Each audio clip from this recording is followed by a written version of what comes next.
To make marzipan pine cones, start with equal parts of almond flour and powdered sugar and mix it together. Mix in 1 egg white to start making your dough.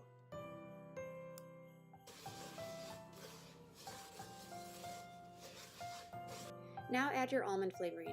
Real marzipan also has rosewater in it, but honestly, I'm after the look more than the taste for this dessert, and so I'm not really going to bother with it. Add a little more powdered sugar until your mix feels like a dough.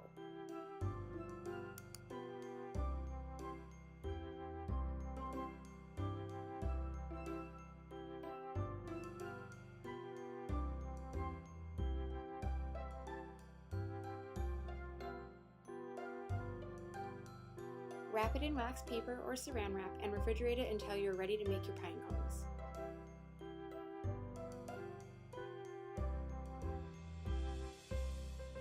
Now shape your marzipan into small cones for the base of your pine cones.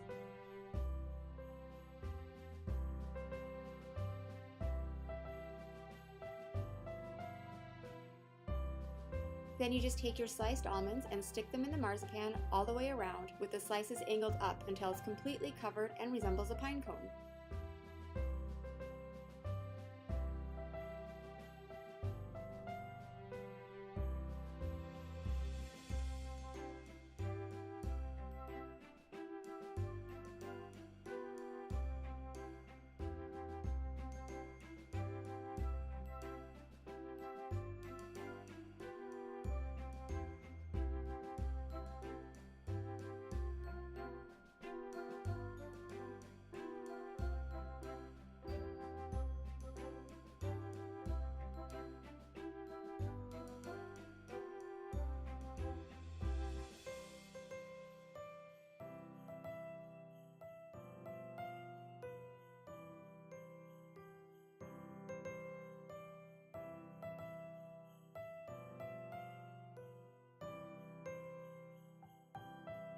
Remember to like this video and subscribe to my channel for more ways to decorate your Bûche de Noël this Christmas.